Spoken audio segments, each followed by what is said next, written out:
saudara-saudara. Mari kita membaca bersama-sama dari 1 Yohanes pasal yang kedua. Kita akan membaca bersama-sama dari ayat yang ke-23 dengan ayat yang terakhir. Dari ayat ke-23 sampai dengan yang terakhir. Sebab barang siapa menyangkal anak, ia juga tidak memiliki bapa. Barang siapa mengaku anak, ia juga memiliki bapa. Dan kamu, apa yang telah kamu dengar dari mulanya, itu harus tetap tinggal di dalam kamu. Jika apa yang telah kamu dengar dari mulanya itu tetap tinggal di dalam kamu, maka kamu akan tetap tinggal di dalam anak dan di dalam bapa. Dan inilah janji yang telah dijanjikan sendiri kepada kita, yaitu hidup yang kekal. 26 sampai akhir kita membaca bersama-sama. Semua itu kutulis kepadamu, yaitu mengenai orang-orang yang berusaha menyesatkan kamu.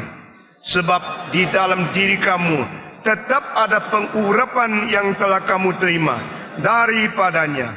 Karena itu tidak perlu kamu diajar oleh orang lain.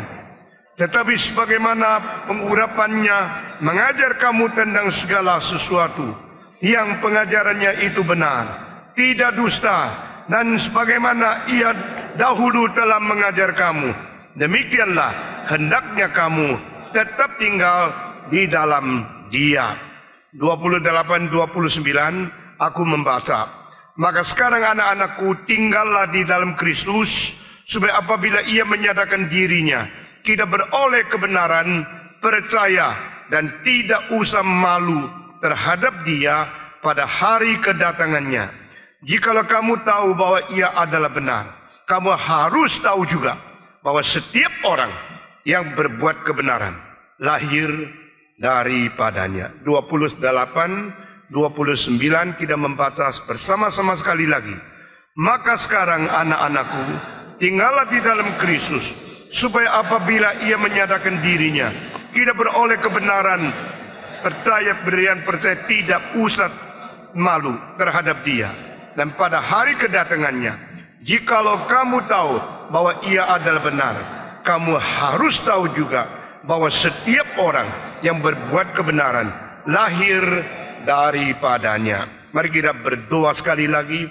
Tuhan, berkatilah jam ini, berkatilah kebaktian ini, berkatilah setiap anak-anak Tuhan dan setiap orang yang datang kepadamu pada kebaktian ini. Sebagaimana Tuhan sudah memberkati kebaktian sebelumnya pada hari-hari yang lampau, berilah makanan rohani kepada kami. Ulurkan tanganmu, beri kekenyangan kepada orang yang sungguh-sungguh aus dan dahaga akan firman. Dengar doa kami Tuhan, kami serahkan semua ke dalam tangan Engkau yang Maha Kuasa. Dalam nama Yesus Kristus, penebus dan juru selamat kami yang hidup. Amin. Hari ini kita sudah membaca selesai pasal kedua, dan saya tidak tahu apakah kita bisa selesai membahas akan semua ayat-ayat yang kita sudah baca. Saudara-saudara, minggu lalu kita telah membicarakan sampai akhir, barang siapa yang mengaku anak, dia sekaligus memiliki bapa. Barang siapa menyangkal anak, sekaligus dia tidak memiliki bapa. Nah, ini adalah ciri khas daripada kekristenan.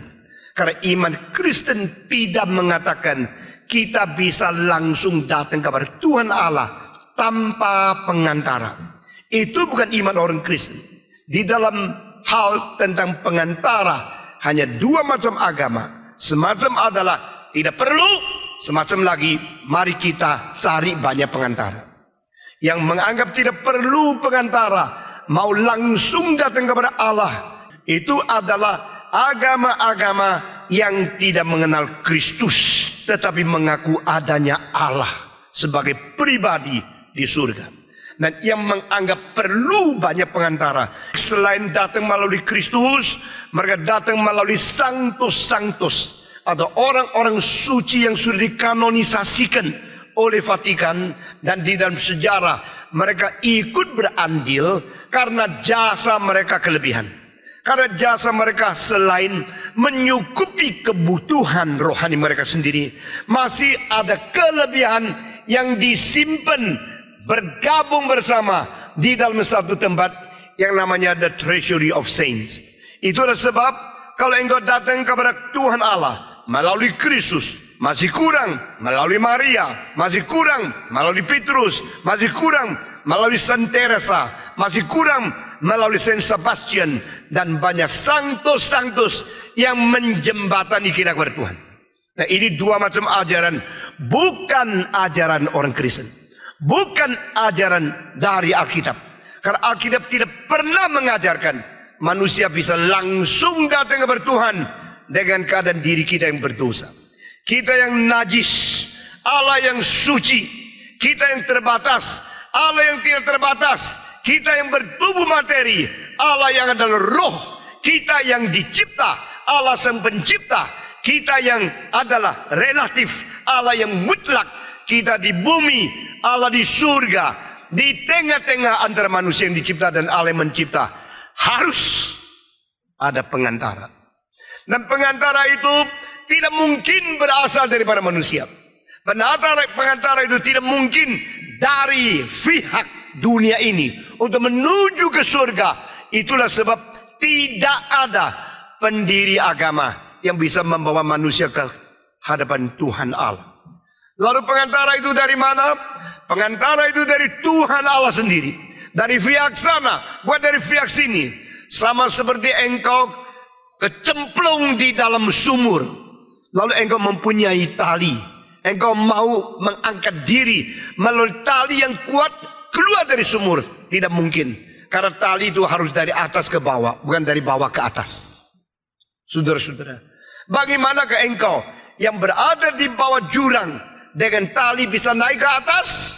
Saudara-saudara sekalian, kecuali dari atas turunkan tali itu, lalu engkau pegang tali, baru bisa diangkat ke atas. Peribahasa Tionghoa mengatakan seorang raksasa tak mungkin mengangkat diri dengan kekuatan dia yang luar biasa. Dia boleh dengan kekuatan dia angkat barang-barang yang lain, tapi tak mungkin dia bisa mengangkat diri sendiri. Maka dari antroposentris tidak ada jalan. Daripada manusia tidak ada jalan. Dari agama tidak ada jalan. Tidak ada seorang dari dirinya sendiri yang berdosa bisa melepaskan diri daripada ikatan dosa. Tidak ada seorang yang dicipta dengan kekuatan yang dicipta boleh datang menuju kepada yang sang pencipta. Itu adalah khayalan, itu adalah semacam ide daripada agama yang berdasarkan berdiri manusia. Kalau saya berbuat baik, saya datang kepada Tuhan. Kalau saya berbuat baik, saya akan diterima. Maka agama-agama paling banyak kembali kepada satu istilah yang disebut mudah-mudahan boleh diterima. Mudah-mudahan itu tak mudah, saudara-saudara. Karena Allah mengatakan Dia adalah Allah yang suci dan Dia tidak akan melihat dosa. Itu sebab kecuali Allah menaruh kasihan, Allah membuka pintu, Allah menurunkan anugerah, Allah mengirim pengantara, tidak ada jalan membawa kita kepada Allah. Di situ pengharapan kita berada pada seorang yang disebut anak. Sang Bapa mengirim sang anak, dan inilah menjadi kunci pengharapan seluruh umat manusia. Saudara-saudara sekalian, itu sebab Yohanes dengan tegas mengatakan, barang siapa yang menolak anak, dia itu antikristus. Karena anak itu adalah Kristus itu sendiri. Kenapa manusia menolak? Karena tidak ada Kristus, maka tidak mungkin kita diselamatkan. Maka jikalau setan menipu manusia, dia akan berkata, jangan percaya kepada Yesus. Saya sampai sekarang tidak ngerti satu hal. Ada apa? Ada orang di dunia yang benci kepada Yesus. Kenapa Yesus dibenci? Apa sebabnya? Apa alasannya? Saudara tidak akan menemukan alasan 1% pun mengapa engkau melawan Kristus pada hari ini. Saudara-saudara, hal ini seperti sudah biasa. Orang melawan, saya ikut lawan. Orang mengejek, saya ikut ejek. Orang tidak percaya, saya ikut tidak percaya.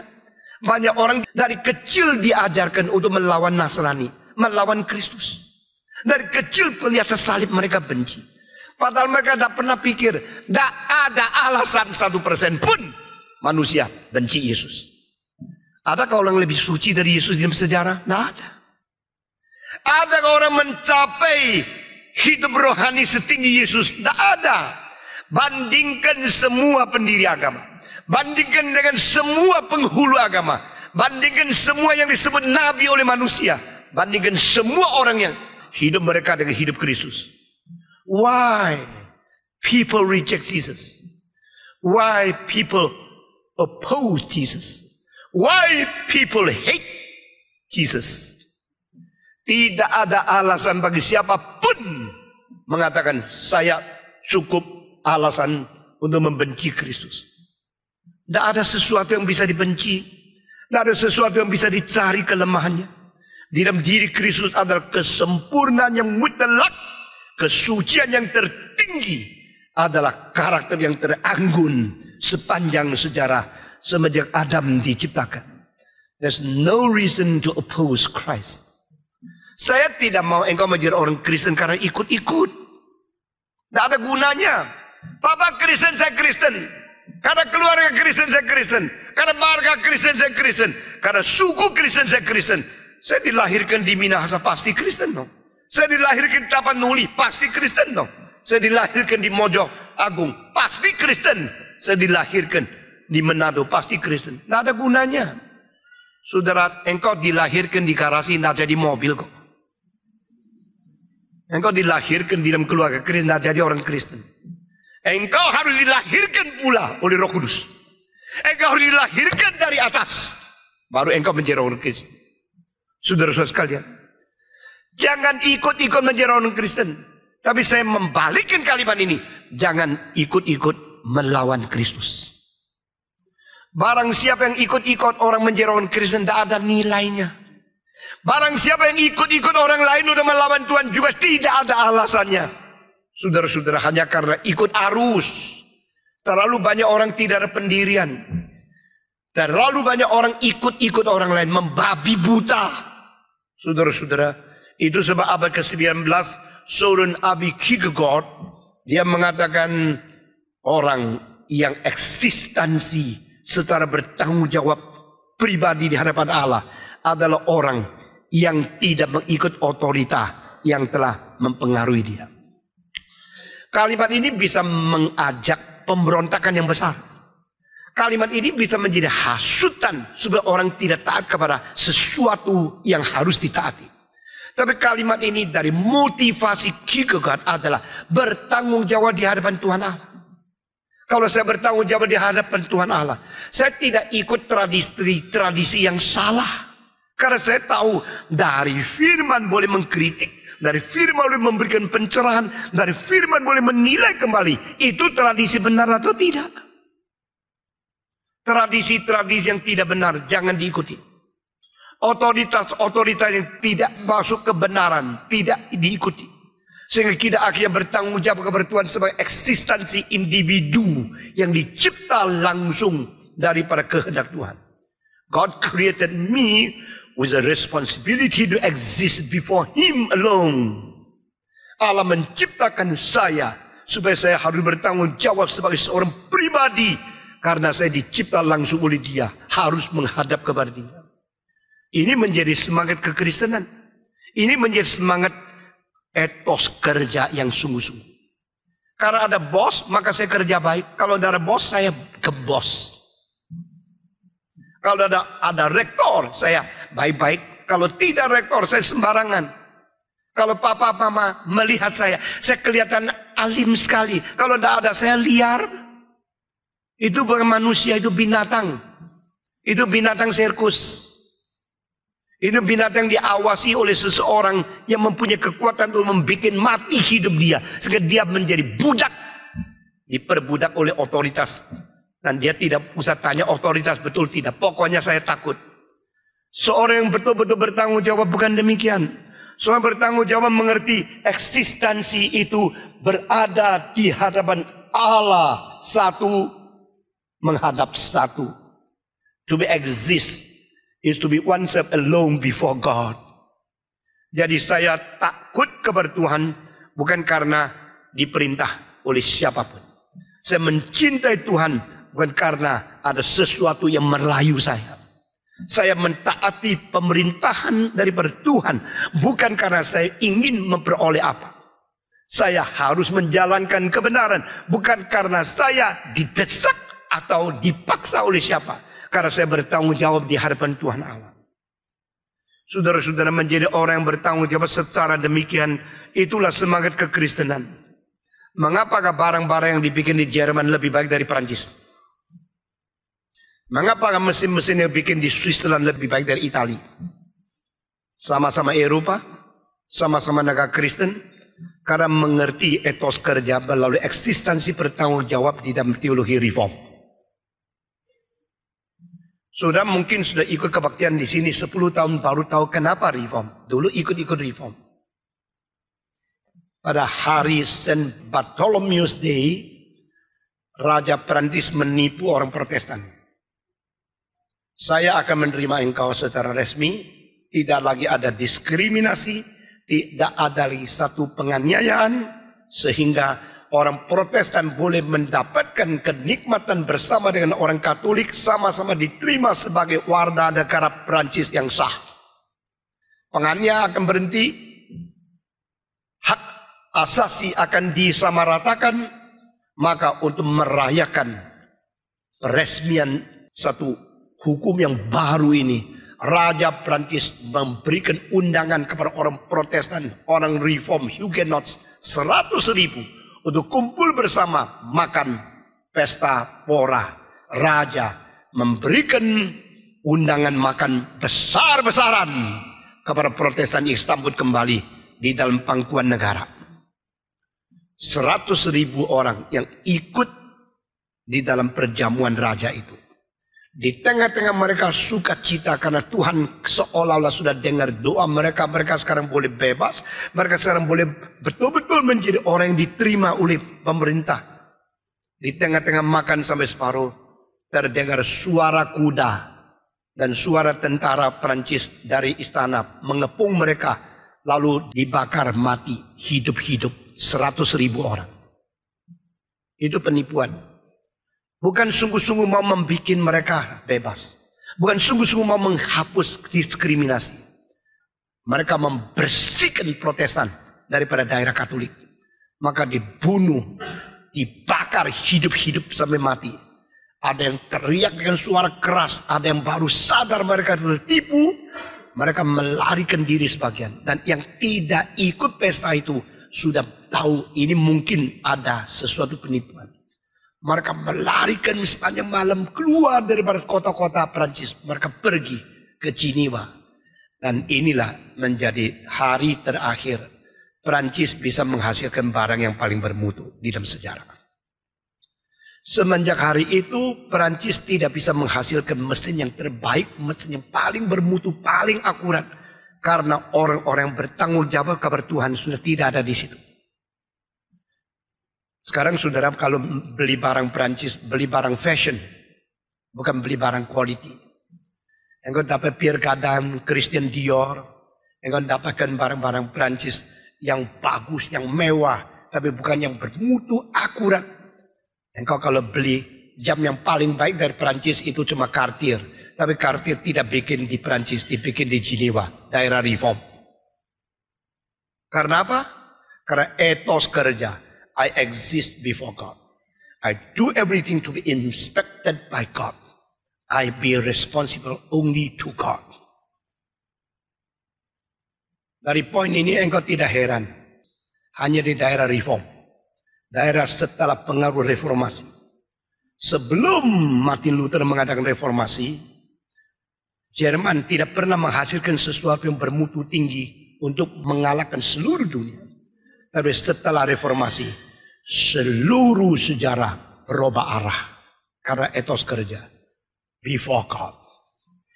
Tapi kenapakah ada agama-agama yang menganggap manusia langsung datang kepada Allah? Keunikan Kristen adalah bukan. Engkau datang kepada Allah hanya melalui Kristus. Nah ini bedanya. Mengapa engkau menjadi orang Kristen? Karena diajak oleh kawanmu? Karena bosmu orang Kristen? Karena majikanmu adalah orang majelis GRI, maka engkau menjadi orang Kristen? Tak guna. Jangan ikut-ikut orang lain. Engkau harus bertanggung jawab di hadapan Tuhan Allah. Karena engkau dicipta oleh Tuhan. Dan Tuhan yang mencipta adalah Tuhan menentukan ada pengantara. Nah, Kristus dan kristologi dan keunikan kekristenan di dalam Kristus ini, pengantara ini kalau digeser, kekristenan hancur. Christianity is no more Christianity when Christ is erased. Christianity is Christ. Kekristenan adalah Kristus. Semua 1, 2, 3. Kekristenan adalah Kristus. Tanpa Kristus bukan Kristen. Tanpa mengenal Kristus tidak ada iman Kristen. Orang yang menolak Kristus tidak ada keselamatan di dalam kekristenan bagi dia. Saudara-saudara, Yesus berkata, akulah jalan, akulah kebenaran, dan akulah hidup. Tidak seorang pun datang kepada Bapa kecuali melalui aku. Ini yang harus diperjuangkan oleh kekristenan. Ini yang harus diperjuangkan oleh GRI. Atau kekristenan bukan Kristen. GRI bukan lagi gereja. Saudara-saudara, pengantara ini pertama, satu. Tidak ada pengantara yang kedua. Kenapa? Karena tidak ada taraf yang bisa dicapai oleh orang lain dibanding dengan Yesus Kristus. Satu-satunya pengantara ini adalah wahyu Tuhan. Kedua, pengantara itu bukan dari manusia. Karena apa? Siapapun yang paling suci tetap berdosa. Siapapun yang paling baik tetap dicipta. Siapapun yang paling agung tetap terbatas. Limited, created, polluted. Ini 3 kondisi bikin tidak ada satu manusia pun yang mana dari negara apa, agama apa, kebudayaan apa, di zaman apapun yang sanggup menempati tempat satu-satunya pengantara. Saudara-saudara sekalian, Tuhan mencari dari tengah-tengah manusia, tidak ada pengantara. Karena semua berdosa, semua dicipta, semua terbatas. Bagaimana agung terbatas, bagaimana suci najis, bagaimana hebat dicipta. Maka yang dicipta mengganti yang dicipta tidak bisa. Yang terbatas menolong yang terbatas tidak bisa.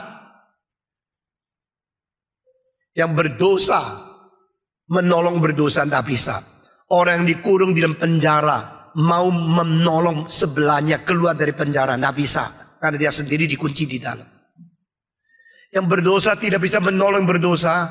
Maka di dalam Alkitab mengatakan satu kalimat, to all the saints, which one are you turning to? Engkau sedang berpaling kepada orang suci yang mana? Kepada siapa? Engkau bilang, aku berpaling kepada Yesaya, dia berdosa. Engkau berpaling kepada pendiri agama yang lain, berdosa. Engkau berpaling kepada Abraham, dia berdosa. Engkau berpaling kepada siapapun di dalam dunia, itu semua orang suci yang berdosa. Lalu kepada siapa? Yesus berkata, akulah tidak pernah berbuat dosa. Siapa di antara kamu yang bisa mentunjukkan dosa yang kuperbuat? Jawaban untuk pertanyaan itu nihil, sudah 2000 tahun. Tidak ada orang bisa menjawab. Karena memang Kristus tidak berdosa. Maka mengapakah pengantara bukan dari manusia? Karena manusia itu bagaimanapun terbatas, tercipta, dan terpolusi. Sehingga tidak mungkin menjadi pengantara. Maka Tuhan mau cari dari malaikat, tidak bisa. Karena malaikat semua terbatas. Malaikat itu semua tidak mempunyai kemungkinan untuk berdiri di antara Allah dan manusia. Karena syarat menjadi pengantara masih ada satu. Harus dui sifat. Yang disebut dui sifat, yaitu dia sendiri harus Allah dan dia sendiri harus manusia. Kalau pengantara itu adalah manusia saja, tak mungkin dia menjadi pengantara. Kalau pengantara itu adalah Allah saja, tak mungkin dia menjadi pengantara. Karena Allah itu suci, Allah itu roh, dan Allah itu kekal. Dan Allah yang suci tidak mau bertemu dengan yang berdosa. Allah yang kekal, dia sulit bergabung atau bersekutu dengan orang yang sementara. Maka pengantara itu harus mempunyai dua sifat. Ini yang menjadi syarat yang paling penting. Mengapa pengantara itu cuma satu? Yaitu the two nature within one person. Dua sifat di dalam satu pribadi. Sifat ilahi, sifat manusia. Semua. sifat ilahi, sifat manusia. The only mediator who is himself God and man. Siapa? Tak mungkin Abraham, tak mungkin Musa, tak mungkin Yosua, tak mungkin Yesaya, tak mungkin Daniel, tak mungkin Paulus, tak mungkin Petrus. Karena mereka hanyalah manusia saja. Maka tidak ada seorang di luar Kristus yang cukup syarat, yang mempunyai kualifikasi yang benar untuk menjadi pengantara. Maka Tuhan mengatakan, I sent my son. Aku mengirim anakku. Aku mengutus anakku. Anakku yang kuutus. Inilah anakku yang ku kasihi. Dengarlah kepadamu kepada dia. This is my son. Listen to him. My beloved son. Nah, yang paling jelas mengajar ini adalah Yohanes. Bukan Paulus. Meskipun dalam seluruh pengajaran Paulus mengandung doktrin seperti ini. Tetapi tidak sejelas Yohanes. Yohanes mengatakan yang ada anak, ada bapak. Yang tidak ada anak, tidak ada bapak. Barang siapa yang menyangkal anak sekaligus dia menolak bapak. Barang siapa yang menerima anak, dia sekaligus menerima bapak. Jangan kira orang di dalam agama-agama yang kelihatan begitu ibadah kepada Tuhan semua diterima oleh Tuhan. Tuhan mengatakan saya menerima engkau kalau engkau melewati anakku. Karena aku sudah mengirim anak. Kalau aku kirim anak, engkau tolak. Engkau bagaimana beribadah kepadaku, engkau menghina aku. Karena dosa terbesar bukan berzina. Dosa terbesar bukan berjudi. Dosa terbesar bukan mencuri. Dosa terbesar adalah menolak anak. Mungkin engkau heran saya mengatakan kalimat ini. Tapi inilah inti yang paling penting daripada Injil. Yesus berkata di dalam Yohanes 16. Waktu saya naik ke surga, maka akan dikirim Roh Kudus kepadamu. Saudara-saudara, sayang orang-orang banyak bicara tentang Roh Kudus. Kebanyakan adalah orang tidak mengerti doktrin Roh Kudus.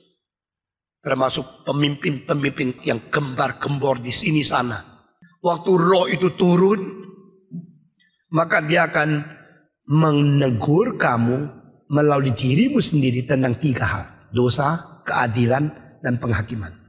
Nah ini tanda Roh Kudus. Saya tidak ngerti mereka berdasarkan apa mengajar orang lain. Karena mereka sendiri tidak taat kepada apa yang paling penting di Alkitab. Roh mewahyukan firman. Mereka mengatakan, Tuhan berkata kabarku. Dengan demikian alasan yang kira-kira dianggap lebih tinggi. Mereka mengabaikan kitab suci. Berdosa besar. Mereka mengatakan, Roh ada padaku. Maka mereka berani mengatakan sesuatu yang melawan Alkitab dan tidak ada di Alkitab. Dengan demikian menghina wahyu Tuhan. Karena Roh berkata kepadaku, maka mereka memberikan satu image seperti mereka sama seperti Petrus. Akhirnya gereja tidak lagi menggali firman, cuma langsung datang kepada pemimpin-pemimpin yang memakai topeng seperti rasul saja. Dan mereka mengatakan Roh Kudus pentingnya adalah kuasa mujizat kesembuhan ini. Akhirnya lupa Roh Kudus itu roh yang kudus. Maka pemimpin-pemimpin mereka hidupnya tidak mempentingkan kesucian.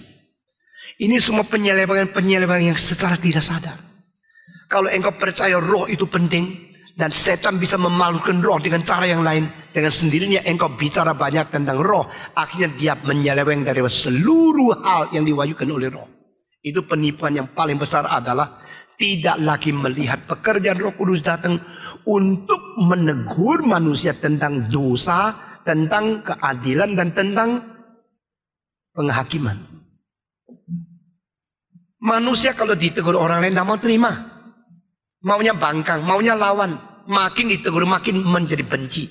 Dia tidak memperhatikan kalimat teguran itu apa. Cuma tahu kau kuat ditegur, maka kau benci lu. Itulah manusia. Tapi kalau Roh Kudus bekerja, engkau itu akan menegur diri sendiri. Tidak usah dikomoi orang lain, tegur sendiri. Nah ini caranya Roh Kudus bekerja. Membikin manusia menegur sendiri, membikin manusia memarahi sendiri, menghakimi sendiri. Khususnya diam 3 hal. Pertama, tentang dosa. Kedua, tentang keadilan, kebenaran. Ketiga, tentang penghakiman. Ini 3 hal sebenarnya adalah relasi yang paling penting antara pribadi-pribadi di dalam seluruh alam semesta. The normalization of interpersonal relationship in the universe can only be done by Holy Spirit, no one else. Sudah perhatikan. Dan Yesus mengatakan, kalau roh datang akan mengakibatkan engkau menegur diri tentang dosa. Iya ya, gua berdosa ya. Gua dosa zina, gua berdosa apa, gua dosa apa. Ini Roh Kudus menegur aku. Tidak. Roh Kudus akan menegur kamu tentang satu dosa yang lebih dari dosa yang lain, yaitu kamu tidak percaya Yesus. Jadi dosa terbesar dalam sejarah itu apa? Di hadapan Tuhan Allah.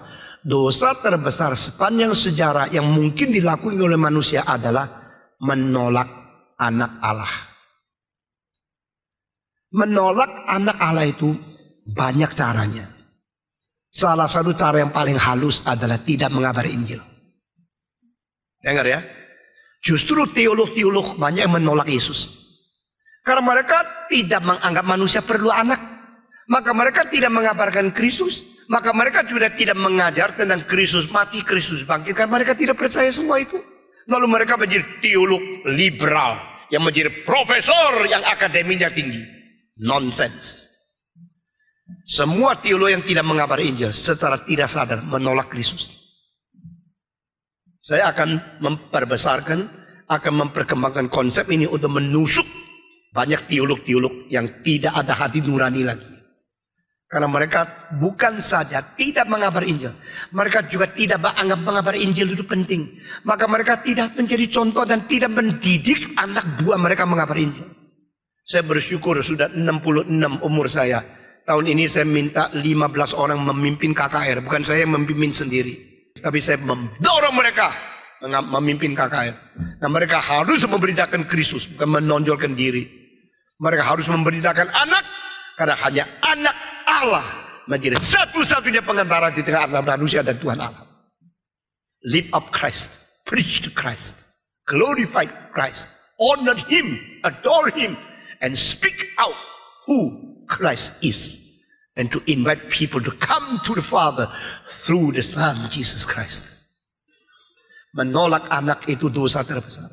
Mari kita membaca Yohanes pasal 16. Injil Yohanes pasal 16. Di dalam tafsiran Yohanes pasal 16, saya sudah memberikan kepada saudara gambaran yang luar biasa jelasnya tentang normalisasi relasi. Dan itu tidak ada yang begitu jelas di dalam semua commentary of St. John. Saudara perhatikan di sini. Saya membaca 7 dulu, saudara membaca 8. Namun benar yang kukatakan ini kepadamu adalah lebih berguna bagi kamu jika aku pergi. Sebab jika aku tidak pergi, penghibur itu tidak akan datang kepadamu. Tapi jika aku pergi, aku akan mengutus dia, yaitu Roh Kudus kepadamu. 8. Dan kalau ia datang, ia akan menginsyafkan dunia akan dosa, kebenaran dan penghakiman. Akan dosa karena mereka tetap tidak percaya kepadaku. Akan kebenaran karena aku pergi kepada Bapa dan kamu tidak melihat aku lagi. Akan penghakiman karena penguasa dunia ini telah dihukum. Saudara-saudara, saya pada waktu masih kecil baca-baca ayat ini bingung. Waktu Roh Kudus datang menginsyafkan manusia tentang dosa, menginsyafkan aku dosa menyotek ya, dosa menipu ya, dosa iri hati ya, dosa membunuh ya, dosa mencuri ya, dosa bohong, dosa tidak jujur. Enggak, sama sekali tidak bicara tentang dosa perincian. Saudara-saudara, saya biasakan diri mengerjakan segala sesuatu mulai daripada outline, daripada yang paling besar. Tapi saya bicara langsung, saya tahu ada orang apapun yang dipentingkan itu yang kecil-kecil. Itu tidak habis-habis. Tapi dari yang besar, langsung konsep pokok itu dipegang. Itu sudah tidak bisa lari. Di sini Yesus mengatakan Roh Kudus datang menginsyafkan kamu tentang dosa. Dosa apa yang diinsyafkan? Ya dosa karena mencuri kan? Karena kau berzina kan? Tidak, sama sekali tidak ada hubungan itu. Dosa paling besar ada kau tidak menerima Yesus. Saudara tahu tidak? Mungkin kamu memberikan ratusan juta, tapi hatimu menolak Kristus, dosamu tetap paling besar. Saudara-saudara, mengapakah seorang perampok di pinggir Golgota bisa diselamatkan? Mengapa orang Farisi yang hafal Alkitab, doa saben minggu, saben kebaktian itu datang, dan dia Alkitab dihafal sampai puasa 2 kali 1 minggu, memberikan perpuluhan, tidak masuk surga? Karena di sini menerima Kristus, di sini menolak Kristus. Banyak orang jatuh ke dalam ketahayulan agama. Kalau saya begini, saya orang Kristen yang baik. Lalu mereka mulai menjadikan diri lebih sombong dari yang lain. Tetapi menjalankan perintah, menerima Kristus itu ditolak. Tidak mengutamakan Kristus. Mengutamakan syariat-syariat agama yang saya lakukan. Saya sudah disunat. Saya hari 8 sudah disunat. Saya dari kecil menghafal Alkitab. Saya mengikuti segala kebaktian. Saya berdoa lebih banyak dari orang lain. Maka saya lebih suci dari orang lain. Tuhan bilang nihil. Tuhan bilang kalau kau tolak Kristus, maka semua kebaikan di agamamu itu hanya mendirikan kecongkakan kebanggaan dirimu yang bagi saya dosa lebih besar.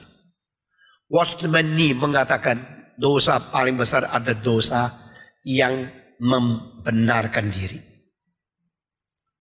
Membela diri, membenarkan diri.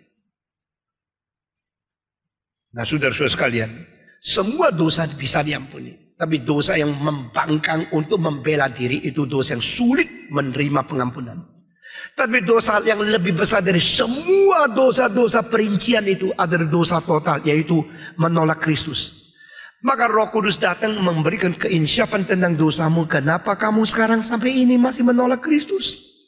Nah ini dua bagian, baik daripada 16, baik daripada 1 Yohanes pasal 2 semua hanya ditulis oleh Yohanes. Maka Yohanes adalah rasul yang sangat peka dengan apakah sikap manusia kepada Kristus. Karena man is what he reacts before God. Masih ingat kalimat-kalimat yang selalu saya nyatakan di dalam mimbar ini. Man is not what he eats. Man is not what he earns. Wah, orang ini hebat. Kenapa hebat? Bisa cari uang banyak. Jangan kira manusia itu sama dengan uang yang dicari. Manusia jauh lebih tinggi dari uang yang dicari. Kalau engkau memperoleh seluruh dunia, kehilangan jiwamu apa gunanya? Berarti tidak ada guna. Dapat uang banyak, kehilangan diri, kehilangan identitas di hadapan Allah. Tidak ada gunanya. Ada orang mengatakan, Patong, saya mau buka toko buku, untungnya untuk mendukung pekerjaan reform. Saya bilang tidak. Kalau you mengerjakan segala sesuatu untuk untungnya mendukung reform, menjadi reform perlu pertolonganmu. You mengerjakan segala sesuatu demi prinsip reform memuliakan Tuhan. Vision oriented, not market or profit oriented. Kita kalau buka sekolah bukan karena mau cari duit. Biar orang kaya yang suka cari duit yang buka sekolah seperti itu. Kita kalau buka sekolah adalah untuk mengabarkan Injil dan membawa manusia kembali kepada Kristus. Kita kalau bikin toko buku bukan jual apa saja. Kita bikin toko buku untuk mendukung pekerjaan Tuhan. Kalau saya mau cari uang, saya tidak jadi pendeta. Tapi saya mau bawa saudara kembali kepada visi. Kalau visi sudah jelas, maka uangmu baru mau dipakai oleh Tuhan. Kalau visi tidak jelas, tidak usah kasih.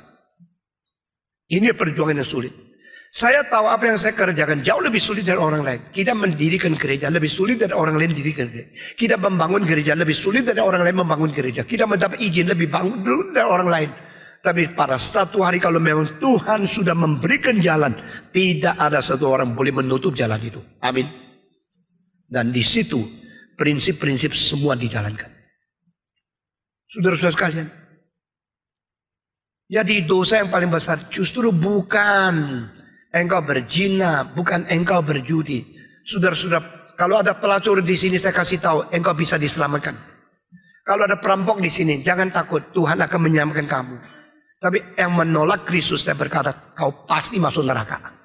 Karena dosa terbesar justru bukan dosa perincian itu. Dosa terbesar ada dosa yang wrong reaction to the Son of God, sent as the only mediator between God and man. Dosa paling besar adalah sikap salah, respons terhadap anak satu-satunya Allah yang dikirim menjadi pengantara itu. Yang ada anak, ada Allah. Menyangkal anak, menyangkal Allah. Barang siapa melihat aku, melihat Bapa. Barang siapa percaya kepada aku, bukan percaya kepada aku, percaya kepada Bapa. Ini tidak terlalu jelas di dalam teologinya Paulus. Meskipun Paulus semua mempunyai pengertian seperti ini dengan sama. Tetapi kalimat yang paling jelas keluar hanya dari satu rasul, siapa? Yohanes. Yohanes rasul yang paling muda.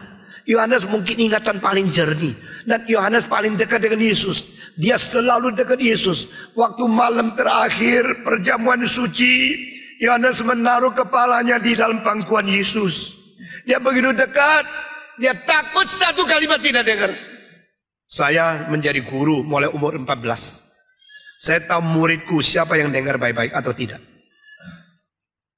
Begitu saya khotbah, saya tahu berapa orang presentasinya sudah mendengar atau berapa cuma ikut-ikut. Dari cara matanya melihat saya sudah tahu. Yang liris ini, liris itu. Tidak mendengarkan. Dan saya perhatikan siapa mendengarkan kalimat yang paling penting. Satu kata yang penting begitu masuk mata dia lain. Itu orang diberkati oleh Tuhan. Kalau dia menerima hal yang paling penting. Kenapa sama-sama menjadi orang Kristen? Ada orang menyerahkan diri masuk teologi 3 tahun sudah mengerti begitu banyak. Ada menjadi orang Kristen puluhan tahun jadi majelis tidak ngerti apa-apa. Karena dia tidak bersedia mendengar. Karena dia tidak bersedia mendengar kalimat yang penting. Orang yang bisa memupuk atau bisa memetik sesuatu kalimat yang penting dari antara sekian banyak kalimat yang didengar. Itu orang berbijaksana luar biasa. Saya bersyukur kepada Tuhan selama 6-7 tahun ini saya saben hari berada di negara yang berbeda. Melihat surat kabar yang berbeda dari pendirian politik daripada latar belakang pemerintahan yang berbeda. Waktu di Taiwan saya lihat surat kabar, konsep daripada Kuomintang lain sama yang di Hong Kong. Di Hong Kong lain sama yang di Singapura. Singapura lain yang di Jakarta. Di luar, kecuali Kuala Lumpur. Tidak ada surat kabar yang latar belakangnya Islam.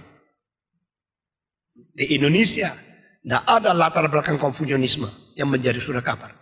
Dari waktu saya saben hari lihat kabar, saya lihat, apa yang dari pendirian, pengertian berbeda-beda, semua negara pemerintahnya dipaparkan di dalam surat kabar.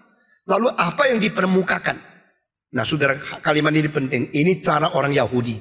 Bikin Yahudi diperhatikan caranya adalah semua yang mereka anggap penting, tetapi tidak dianggap penting orang lain, mereka dibawa ke permukaan. Supaya orang Yahudi diperhatikan. Nah dengan demikian cara dua untuk menguasai Amerika daripada pikiran Yahudi adalah menguasai ekonomi dan menguasai pers. Bagaimana menguasai ekonomi? Kekuatan itu seluruh negara akan di tangan mereka. Bagaimana menguasai pers? Seluruh konsep orang Amerika akan di tangan mereka. Jadi surat kabar itu bukan netral.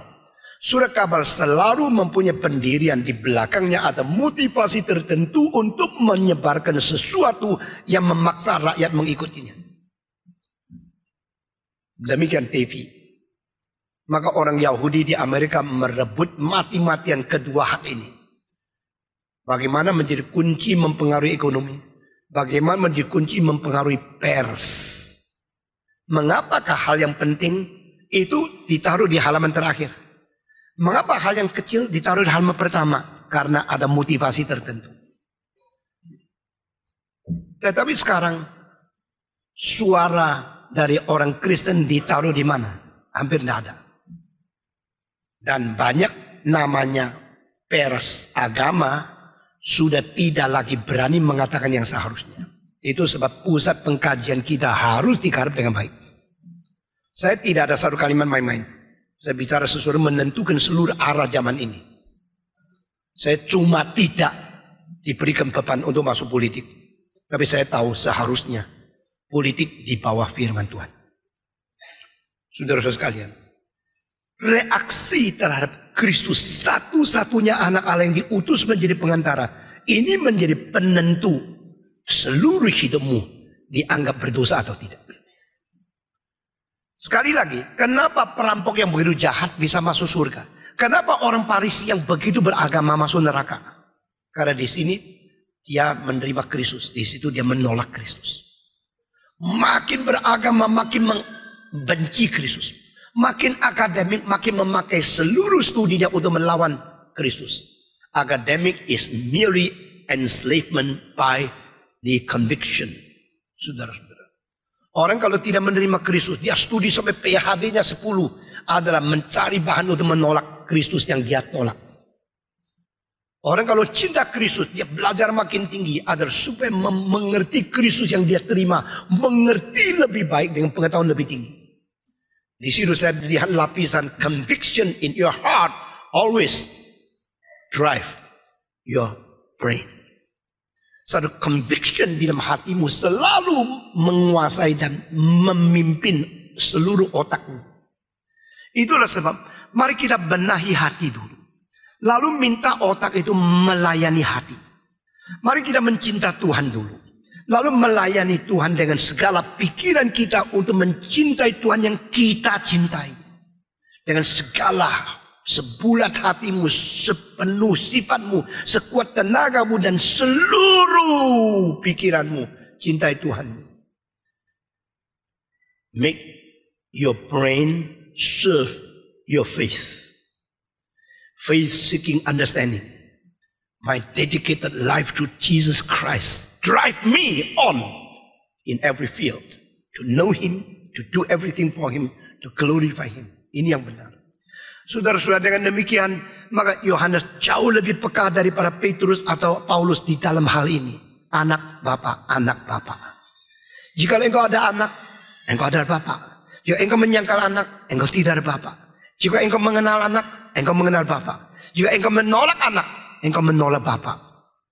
Tuhan bilang, engkau kelihatan begitu cinta kepadaku, tetapi apa yang kau lakukan kepada anakku? Nah, ini yang selalu diloncati, baik oleh orang Yahudi atau orang teisme yang lain. Saudara-saudara, mereka kira sembarangan terhadap Yesus dapat apa asal beribadah kepada Allah.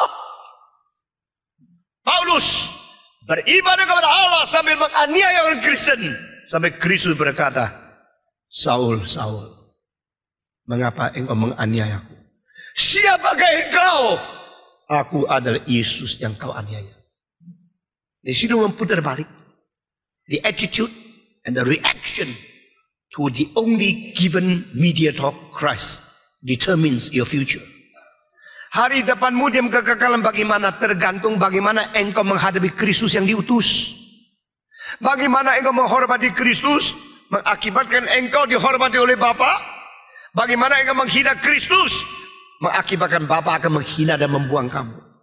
Yesus berkata, barang siapa menerima aku, dia akan menerima oleh Bapakku di dalam surga. Barang siapa yang mengejek aku, barang siapa yang menolak aku, dia akan ditolak oleh Bapakku di surga.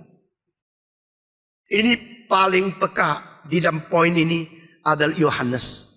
Maka dia mengatakan kalimat itu.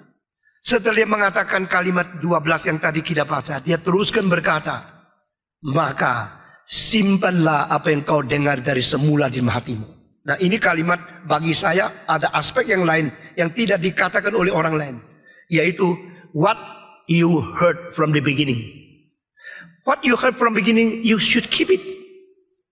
Nah, di dalam Mazmur 119 dikatakan, oh Bapa, Allah, aku menyimpan firman-Mu dalam hatiku supaya aku tidak berdosa kepadamu. Sehingga what you keep in your heart will give the consequence of your life before God.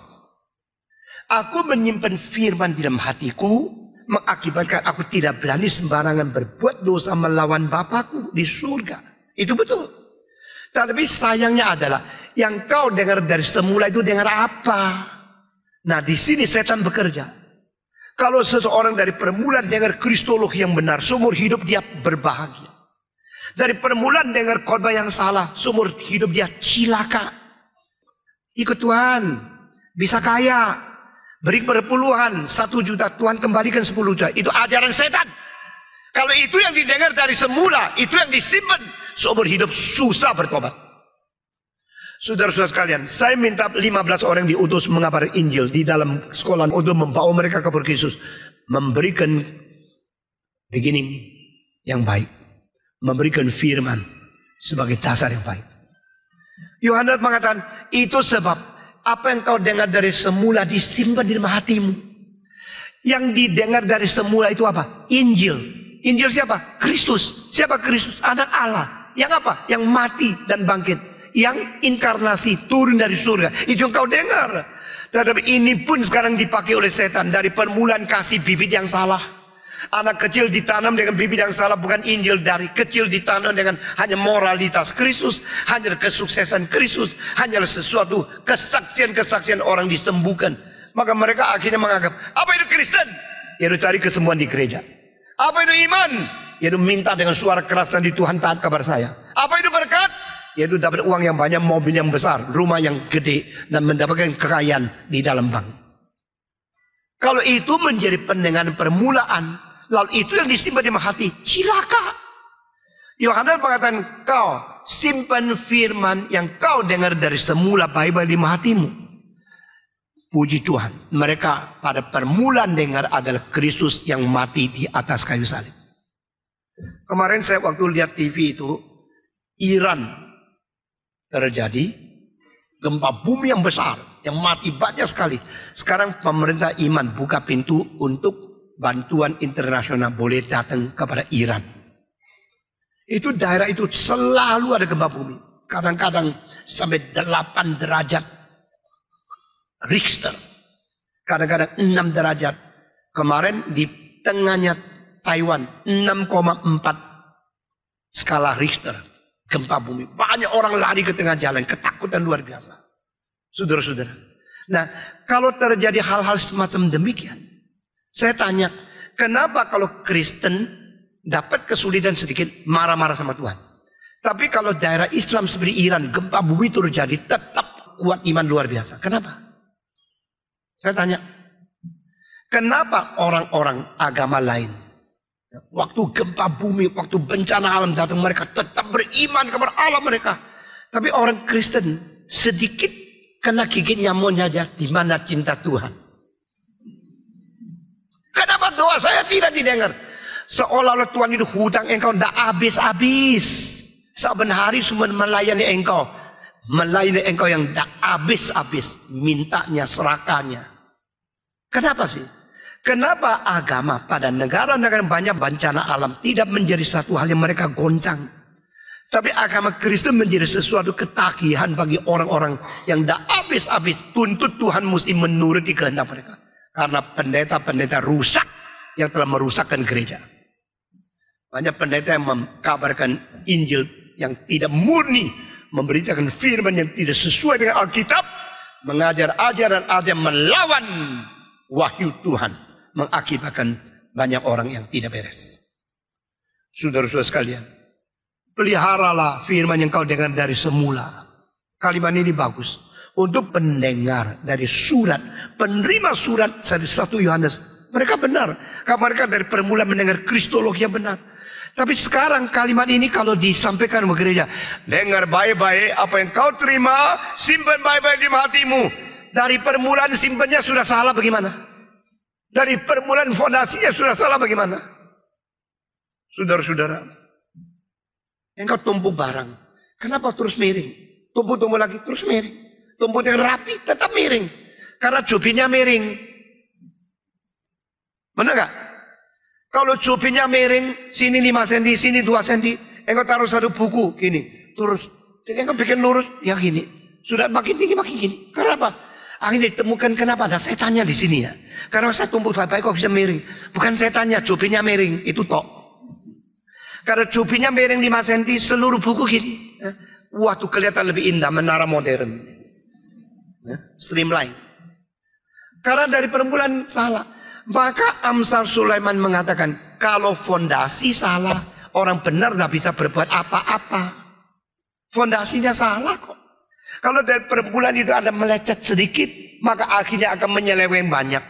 Peribahasa Tionghoa mengatakan, 十字毫厘，差之千里.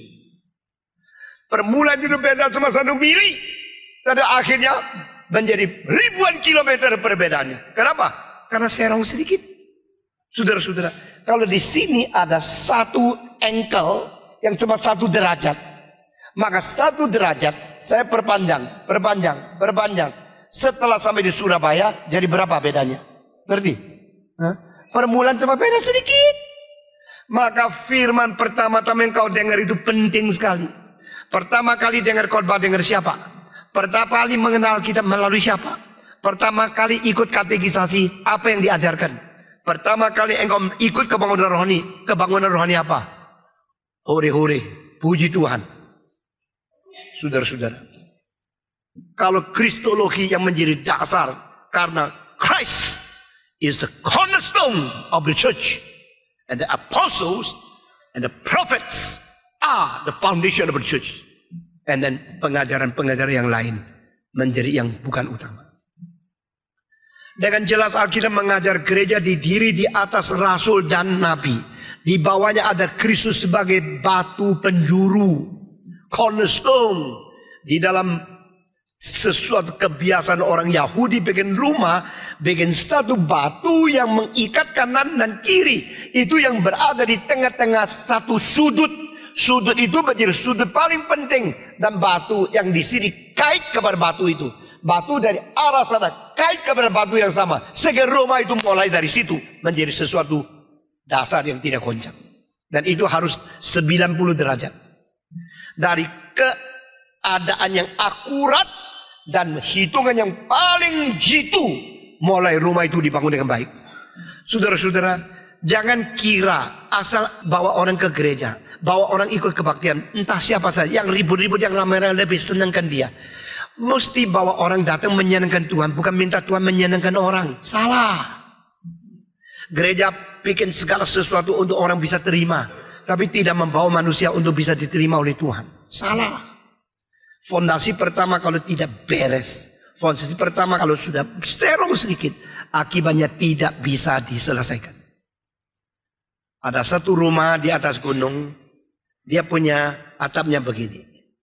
Lalu kalau turun hujan, tetes, persis sampai pucuk di tengah ini, lalu ada yang ngalir ke sini, ada yang ngalir ke situ. Akhirnya ditelusuri air yang tetes itu kemana, lalu lari ke sebelah halaman sini. Ini ke belakang halaman. Kalau sudah penuh, ngalir keluar. Sudah keluar, ngalir ke sawah. Sudah keluar sawah, ngalir ke sungai. Sudah lama, akhirnya satu ke Mississippi, satu ke Colorado. Tadinya dari atap yang sama, tapi turunnya Mississippi pergi ke Mexican Gulf. Colorado pergi ke Pacific Ocean. Lalu dua titik air yang tadinya sama dari satu titik, akhirnya satu di Amerika, satu di Asia, mendekati sebelah Pasifik sini, dan tidak akan ketemu lagi. Hanya karena apa? Titiknya sedikit bedanya. Bedanya cuma 1 mili. Akhirnya akibatnya adalah ribuan kilometer. Demikian anakmu, sama-sama lahir di keluargamu, sama-sama panggil kamu papa, mama. Besok satu di Atlantik, satu di neraka. Besok satu yang teologi yang benar, satu yang akar-karuan. Karena apa? Semula dengar apa? Yohanes mengatakan, kalau semula dengar baik, lalu sekarang simpanlah baik-baik firman kau dengar ada semula. Di sini beda dengan ayat pertama di pasal pertama. Pasal pertama adalah firman yang ada pada mula. Sama firman yang kau mula-mula dengar, dua halnya. Firman yang ada pada mulanya ada pada self-existence. Di sini adalah firman yang diberitakan kepadamu for your first time. First time itu penting sekali. First impression impresses most. Pertama kali konsep apa? Itu pengaruhi selama hidupnya. Ada seorang anak kecil dari desa, kecil sekali desanya, dan dia masuk kota, ikut sekolah. Waktu ditanya, ini apa? Ini kucing. Ini apa? Dia lihat gambar. Terus ini apa? Ini nggak tahu. Masa itu dari desa nggak tahu ini apa? Ini loh, ini. Dia lihat lagi. Seperti tahu, seperti tidak. Apa ini? Nggak tahu. Ini kuda. Ini bebek. Yang nggak tahu itu apa? Sapi. Loh, di desa itu pasti ada sapi kan? Padahal desa dia itu kecil. Sapinya cuma satu. Sapi hitam. Dan di gambar itu sapinya putih. Ditanya, ini apa? Ini tidak tahu. Ini bebek, ini kuda, ini kelinci. Semua tahu, cuma itu tidak tahu. Kenapa? Akhirnya orang kira dia IQ low. Orang dari desa tidak tahu sapi. Akhirnya dia telusuri. Ini apa? Dia pulang, mama bilang, sudah diuji, masuk sekolah. Tapi ada satu saya tidak tahu, ma. Apa itu? Yang gini loh, modelnya gini. Persis sama kita punya. Jadi you tidak tahu itu apa? Tidak tahu, karena sapi kan hitam kan, ma. Dia kira kalau sapi tidak hitam bukan sapi. Kalau sapi harus hitam. Karena pertama kali melihat sapi hitam. Maka semua yang tidak hitam itu sati. Sapi putih, sati. Bukan sapi. Dia tidak bisa switch. Karena first impression impress all. Saudara-saudara, kalau saya memberikan firman yang tidak akurat, saya mengajar Alkitab yang sembarangan, lalu engkau mendapatkan konsep yang salah, sampai selama-lamanya engkau salah, dosa saya besar.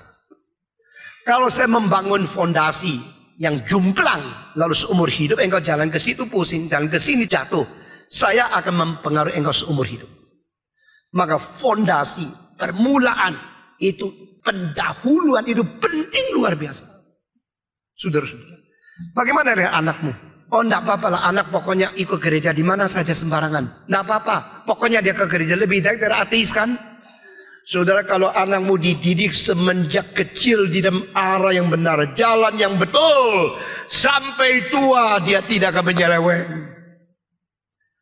Tahun ini kita membuat konser untuk anak-anak. Tahun ini kita memperkuat penginjilan anak-anak. Tahun ini kita akan membuat itu retreat untuk anak-anak remaja. Itu satu konferensi untuk reform Injili bagi teenagers. Bukan asal kerja, asal ada sekolah, asal pergi, asal bisa ngomong, asal studi, asal sehat, asal gemuk. Babi lebih gemuk dari anakmu. Asal. Tidak. Dari permulaan tanam sesuatu yang benar. Untuk seumur hidup berarah. Dan dibangun di atas fondasi yang benar. Lalu dikatakan, simpanlah apa yang kau dengar dari permulaan dengan baik di hatimu. Dan di situ engkau akan dididik, disempurnakan. Kita kembali kepada ayat-ayat yang kita baca tadi. 1 Yohanes pasal kedua. 1 Yohanes pasal yang kedua. Siapakah pendusta itu? 22. Bukankah dia yang menyangkal bahwa Yesus adalah Kristus? Dia itu adalah antikristus. Yaitu dia yang menyangkal baik bapa maupun anak. Sebab barang siapa menyangkal anak, dia juga tidak memiliki bapa. Barang siapa mengaku anak, dia juga memiliki bapa. Dan kamu, apa yang telah kamu dengar dari mulanya, itu harus tetap tinggal di dalam kamu. Jika apa yang telah kamu dengar dari mulanya itu tetap tinggal di dalam kamu, maka kamu akan tetap tinggal di dalam anak dan di dalam bapa. Berarti dari permulaan mereka sudah mendengar tentang bapa mengirim anak. Dari permulaan mereka sudah mendengar anak mewakili bapa. Dari permulaan mereka sudah mendengar tentang tidak ada orang melihat Allah, kecuali anak yang di pangkuannya itu yang menyatakan diri. Dia adalah firman menjadi daging. Jadi ini khotbah pertama yang mereka dengar itu benar. Nah di situ dasar yang kuat membuat mereka mungkin dibangun. Mungkin disempurnakan di atas dasar yang benar itu. Lalu ayat ke-25. Dan inilah janji yang telah dijanjikannya sendiri kepada kita, yaitu hidup yang kekal. Nah ini adalah satu-satunya ayat di seluruh kitab suci. Janji semua disimpulkan menjadi sesuatu yang tunggal. The only promise. The only covenant. Satu-satunya janji di atas segala janji yang lain adalah hidup kekal di dalam Kristus. Semua katakan hidup kekal di dalam Kristus. Kita jangan tutup bagian ini, tapi kita refer ke Roma pasal ke-6 ayat 23. Kitab Roma pasal 6 ayat ke-23. Kita membaca bersama-sama.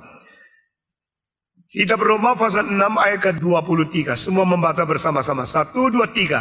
Sebab upah dosa ialah maut, tetapi karunia Allah ialah hidup yang kekal dalam Kristus Tuhan kita. The wages of sin is death, but the grace of God is eternal life in Jesus Christ our Lord. Saudara-saudara, Di sini pakai karunia, di sana pakai janji. Dan dua ini sama. Janji Allah untuk orang berdosa adalah mengkaruniakan Kristus. Dan janji yang banyak yang kita inginkan itu tidak lebih penting daripada janji ini. Tuhan, Engkau janji menyertai aku kan? Tuhan janji Engkau akan memberikan kecukupan kepadaku. Tuhan janji Engkau akan memberikan anugerah. Tuhan janji Engkau akan melindungi aku. Tuhan janji Engkau akan memberikan kekayaan kepadaku. Semua janji itu tidak penting. Itu merinci, mendetail, tidak penting. Dasarnya satu, hidup kekal. Saudara-saudara, tidak ada karunia lebih besar daripada Allah memberikan Kristus kepada dunia ini. Tidak ada karunia lebih penting daripada Allah memberikan Roh Kudus kepada gereja. Tidak ada janji lebih besar. Gereja mendapatkan hidup kekal melalui Kristus. Tidak ada karunia lebih penting daripada manusia melalui mengenal Kristus mendapatkan hidup kekal yang dijanjikan. Saudara-saudara, the promise of God is eternal life. The grace of God is in Jesus Christ. And the grace of salvation in Jesus Christ is to let us obtain eternal life. Melalui Kristus yang mati dan bangkit supaya kita memperoleh hidup kekal. Inilah anugerah paling besar. Ini yang dijanjikan di seluruh kitab suci. Dari seluruh kitab suci bicara tentang karunia paling besar, Kristus. Bicara tentang iman paling besar, menerima Kristus. Bicara mengenai dosa paling besar, menolak Kristus. Bicara mengenai janji paling besar, hidup kekal di dalam Kristus. Everything in Christ. Christianity is Christ. Semua. Christianity is Christ. The grace of God is in Christ. The eternal hope is in Christ.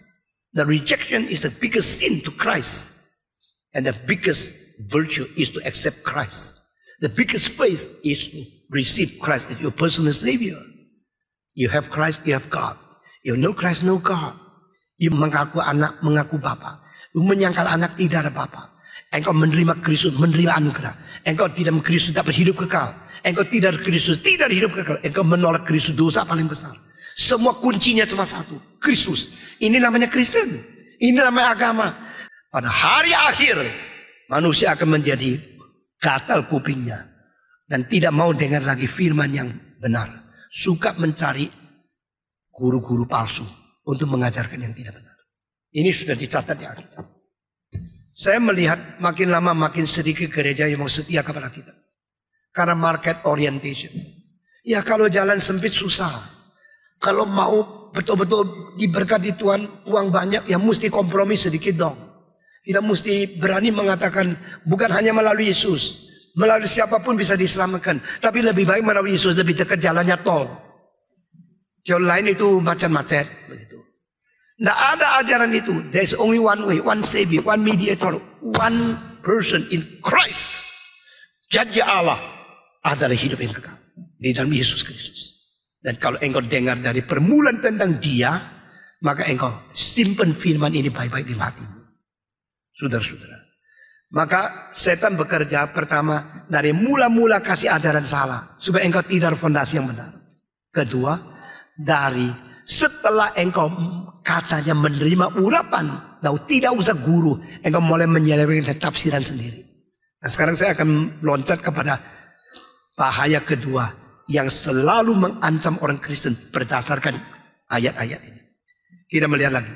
1 Yohanes pasal 2 ayat ke-26.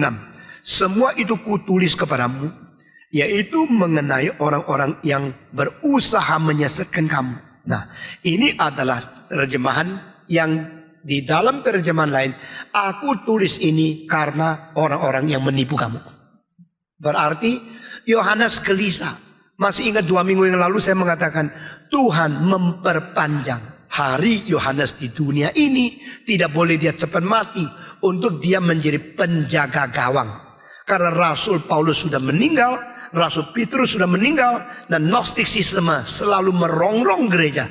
Perlu seorang yang masih hidup mempunyai wibawa sebagai Rasul untuk menangani semua penyesatan itu. Siapa dia? Yohanes. Lalu saya mengatakan, saya percaya saya tidak bisa terlalu cepat mati.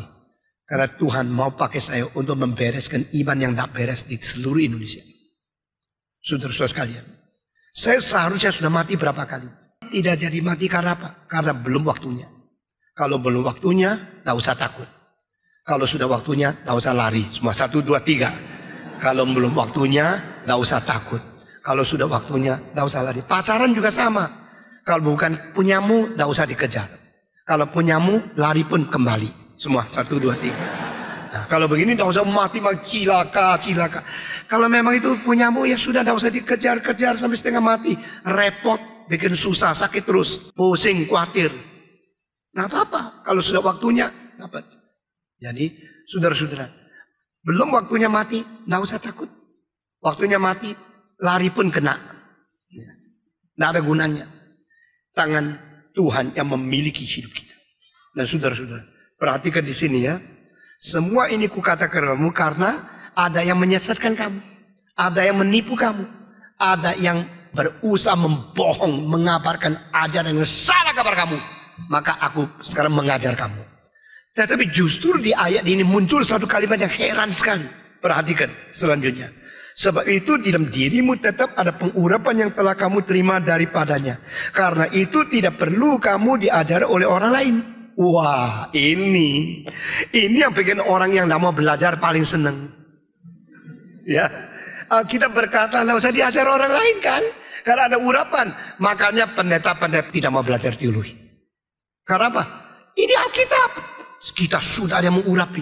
Yang urapi itu dari di dalam. Dan kamu tidak usah diajar oleh siapapun. Cuma mesti baca surat Yohanes. Loh, kalau tidak usah diajar siapapun, Yohanes juga tidak usah tulis kan? Nggak ngerti logikanya. Kamu tidak usah diajarkan siapapun, tapi baca buku ini ya, aku tulis kepada kamu. Berarti perlu belajar kan? Tidak perlu ya. Yang mengajarkan, tidak usah belajar. Inilah pengajaranku. Belajar nggak? Nggak ngerti? Nggak ngerti, lain kali tidak usah ikut di sini.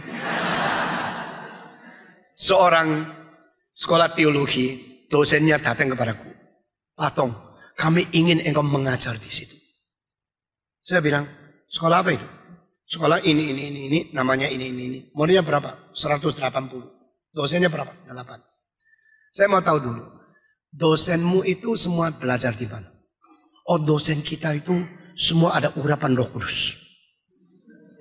Mereka tidak perlu belajar. Mereka langsung dari Tuhan. Maksudnya itu lebih hebat dari mereka yang mesti belajar setengah mati baru tahu. Ini langsung. Kok kula-kulaan mesti dari pabrik dong, jangan kula daripada agen. Kula dari agen keuntung 1 kali, betul nggak? Kalau kulanya daripada agen ketiga, keuntungnya 4 kali. Kalau bisa langsung ke pabrik terus dapat mengenal lagi itu apa itu bosnya. Ya. Langsung dikasih modal yang paling murah, yang paling banyak untung kan? Kalau bisa itu paling baik. Jadi bilang dosen kita semua tidak ada yang sekolah teologi. Mereka mengajar sekolah teologi. Dan mereka itu semua langsung dari Tuhan. Saya bilang, saya maafkan, saya tidak mau ngajar di sini. Tetapi Bapak itu ada urapan khusus. Bapak itu ada langsung dari Tuhan juga. Maka Bapak boleh mengajar di situ. Saya bilang enggak. Saya kalau ke situ minder. Karena mereka langsung, saya tidak langsung. Saya sudah belajar teologi berapa tahun, sudah baca buku begini banyak, saya tidak langsung. Saya mesti belajar ini, itu baru tahu. Mereka, saya minder kalau di situ. Terus mereka bilang, jangan rendah hati dong Pak Tong. Semua yang mau pakai saya itu memperalat saja. Ya. Mereka bukan sungguh-sungguh mau ajaran saya. Mau pengaruh saya. Saya tidak mau pergi. Lalu mereka mengatakan apa? Jangan begitu. Ini kesempatan Tuhan berikan kepada Anda. Kalau saya sudah pergi, saya kehilangan kesempatan. Kemarin di masa kelas saya baru mengajar tentang itu kairos, kronos, dan kesempatan. Saya bukan tidak tahu apa itu kesempatan. Kesempitan iya. Kesempatan enggak. Saya bilang enggak, saya tetap tidak pergi. Kenapa Pak Tong? Gampang alasannya. Gini loh. Tuhan bisa langsung memberikan sesuatu kepada seorang hamba Tuhan. Iya, Alkitab mengajar. Tuhan langsung. Paulus mengatakan, aku menjadi hamba Tuhan. Bukan karena orang, tapi langsung menerima wahyu dari Roh Kudus. Dari Kristus. Aku hamba Kristus. Langsung. Jadi, dosen-dosenmu yang di situ itu mirip Paulus ya. Ya itu. Lain sama dosen sekolah teologi yang lain. Jadi, Tuhan bisa langsung kepada dosen itu. Iya, itu. Sudah langsung. Kalau begini, dosenmu tidak usah ngajar murid. Kenapa? Karena Kasih tahu rahasia langsung aja. Supaya murid-murid itu langsung dapat, tidak usah datang sekolah teologi. Masa dosenmu monopoli langsungnya. Terus yang lain langsing, lu yang langsung. Dosennya bisa langsung dapat. Kalau begini anak murid-murid di situ juga bisa langsung kan? Kalau murid-murid bisa langsung seperti guru yang sudah kasih tahu rahasianya, tidak usah ngajar. Nah, nasi tidak ngerti. Pokoknya atau ngajar. Saya bilang pokoknya tidak. Lalu beberapa bulan lagi terjadi satu hal. Terjadi dalam satu sekolah teologi yang terkenal lagi. Saya garuk kepala yang tidak gatel sampai lama. Karena tidak ngerti. Sekolah teologi terkenal di Batu. Ratusan murid. Didirikan oleh orang Jerman. Tetapi akhirnya salah satu orang menjadi pemimpinnya paling senior. Dapat wahyu dari Tuhan. Kita mesti langsung dari Tuhan. Langsung datang dari Tuhan. Maka 750 buku di perpustakaan dikeluarkan, dibakar habis. Buku-buku dibakar habis karena ini buku bikinan manusia. Kita mesti langsung dari Tuhan. Tidak usah manusia. Ayatnya ini, dasar ini. Ayatnya ini Alkitab belum mesti taat kan? Katakan. Tetapi karena itu tidak perlu kamu diajarkan oleh orang lain. Karena kamu telah menerima daripadanya. Yaitu pengurapan dari atas. Kamu sudah tetap ada pengurapan. Maka karena itu kamu tidak perlu diajarkan oleh orang lain. Maka Romi, Benyamin, Umpal, semua yang mengajar Rudi mulai hari ini dicopot. Karena menurut ayat ini tidak usah diajar oleh orang lain. Kamu kan orang lain. Ya. Tidak usah diajarkan. Sesudah itu dibakar. Lalu semua puji Tuhan. Kami sekarang langsung dari Tuhan. Tidak usah buku, tidak usah belajar. Puji Tuhan. Sudah puji Tuhan, puji Tuhan. Lalu mereka mulai khotbah. Khotbah dengan doa. Ada khotbah. Dari Alkitab ada khotbah. Sudah mereka khotbah selesai. Rasa khotbahnya bagus. Mesti dibukukan.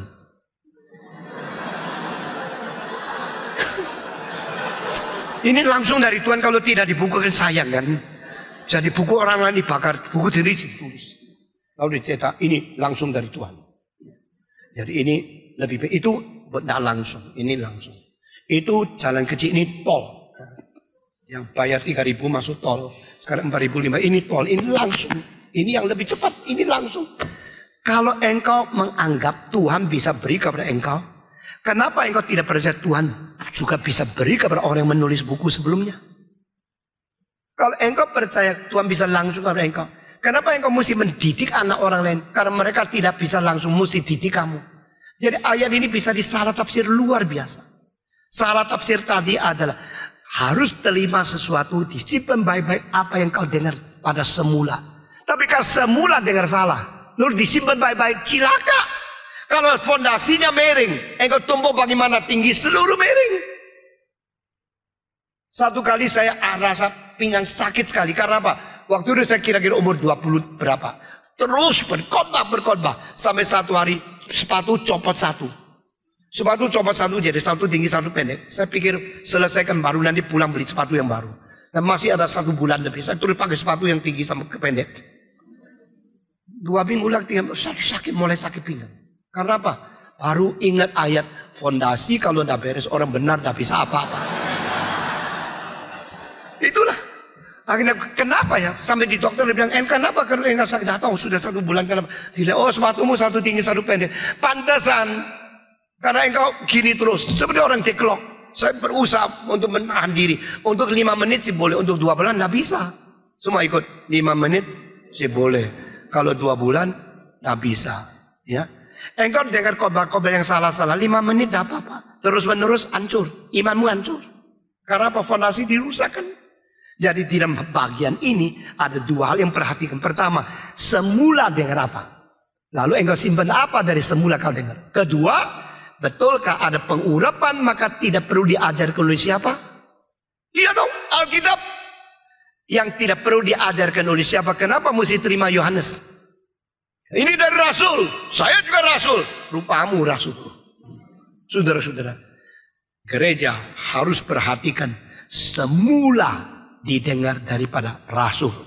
Dan semula itu menjadi sesuatu fondasi kita, memupuk iman kita, pengertian kebenaran di atasnya. Lalu kita perlu jangan menerima siapa yang lain, diajar oleh orang lain, yaitu yang lain daripada apa yang sudah diajarkan di Alkitab. Bukan siapapun yang engkau dah senang belajar, engkau katanya lain. Kenapa kebanyakan pendeta berani menghina akan ajaran doktrin yang penting? Karena mereka tidak mau masuk sekolah. Kalau tidak mau sekolah, tidak ada kemungkinan dikeluarkan dari sekolah. Tidak pernah masuk sekolah, tidak ada kemungkinan tidak lulus daripada ujian. Tak pernah masuk sekolah, tidak mungkin ternyata dia tidak bisa mendapat gelar. Maka lepaskan diri dari kemungkinan masuk sekolah supaya mereka tidak mungkin teruji, tidak mungkin tergusur, dan tidak mungkin tergugur. Mereka menganggap dirinya sudah mencapai sesuatu langsung dari Roh Kudus. Itu penipuan iblis. Saudara-saudara, Paulus mengatakan, ada apakah yang bukan kau terima? Maka yang ku terima dari Kristus ku turunkan kepadamu. Di situ adalah heredity, tradition of teaching. Jadi aku pernah belajar dari teolog-teolog yang lain. Teolog-teolog lain belajar teolog yang lain. Yang penting yang disebut lain itu orangnya lain. Adalah ajaran jangan berbeda dengan yang dari semula. Jadi itu ada satu benang merah. Dari seluruh perjanjian lama menuju kepada Kristus. Kristus menuju kepada Paulus. Paulus menuju kepada Augustinus. Kepada Calvin. Kepada Martin Luther. Kepada teologi reform. Ini kalau di luar ini namanya orang lain. Jangan kalau ada urapan ini sudah jangan menerima ajaran dari orang lain. Bukan berarti saya sendiri, semua orang itu orang lain. Semua rasul orang lain. Semua itu bapak gereja orang lain. Semua reformator orang lain. Saya tidak usah diajarkan oleh orang lain. Ayat ini bisa menjadi satu kegagalan besar bagi gereja kalau engkau tidak mengerti artinya. Yang disebut orang lain adalah lain daripada ajaran dari rasul. Karena kalau engkau tidak perlu diajarkan, kenapa saya harus tulis surat kepada kamu? Yohanes mengatakan, saya rasul kan? Jadi yang saya serahkan kepada kamu, terima. Yang lain jangan terima. Bukan berarti engkau tidak usah belajar. Ini ayat bisa menjadi cilaka besar. Dan banyak pendeta-pendeta yang tidak mau belajar, mereka pakai ayat ini membela diri. Akhirnya mengkacau balokkan iman sendiri dan menggoncangkan iman gereja, mengkacau balokkan seluruh zaman. Itu dosa yang besar yang sulit ditebus. Dosa yang membuat orang menyeleweng daripada kebenaran. Saudara harus keep in the right tradition, and right tradition you keep in the life of Jesus Christ. Minggu depan saya akan mengatakan bagaimana pentingnya di dalam tradisi yang benar kita memelihara hidup dan iman sejati. Dari zaman kepada zaman. Saudara-saudara, kalau kita tidak memelihara dengan apa yang kita dengar dari semula, dan kita tidak mengecek dari semula kita dengar apa yang cocok atau tidak dengan ajaran rasuli, dan dari semula kita menerima segala yang melawan rasul, kita tidak pernah mempunyai fondasi yang baik, dan kita tidak mungkin berjuang untuk iman yang sesungguhnya, dan kita akan menjadi ikut menyeleweng. Jangan hanya pentingkan penonjolan dirimu sama kebolehan dirimu untuk melayani Tuhan di dalam gereja. Harus mengisi dirimu dan membangun dirimu di dalam fondasi yang benar-benar dulu. Baru engkau belajar melayani. Itu sebab lebih lambat engkau melayani di gereja ini dari gereja yang lain. Lebih banyak dituntut untuk dengar terus daripada engkau langsung boleh ngoceh mengajar orang lain. Karena yang disebut langsung terima itu selalu tafsiran salah. Yang disebut dari semula dengar, selalu dengar yang tidak benar. Dan kita mulai daripada fondasi yang benar, membangun pekerjaan Tuhan. Mari kita berdoa. Bapa di dalam gereja, beri kekuatan kepada kami untuk mengerti semua rahasia yang di dalamnya kadang-kadang memberi kemungkinan secara lahiriah kepada pekerjaan iblis menyelundup ke dalam. Kami berdoa kiranya Engkau memberikan bijaksana, kepekaan kepada kami, kewaspadaan kepada kami untuk menjaga baik kebenaran yang sudah Tuhan percayakan kepada bapak-bapak gereja yang diturunkan daripada semula rasul yang menerima wahyu sampai akhir zaman. Dengar doa kami Tuhan. Kami berterima kasih dalam nama Yesus Kristus, penebus dan juru selamat kami yang hidup. Kami sudah berdoa. Amin.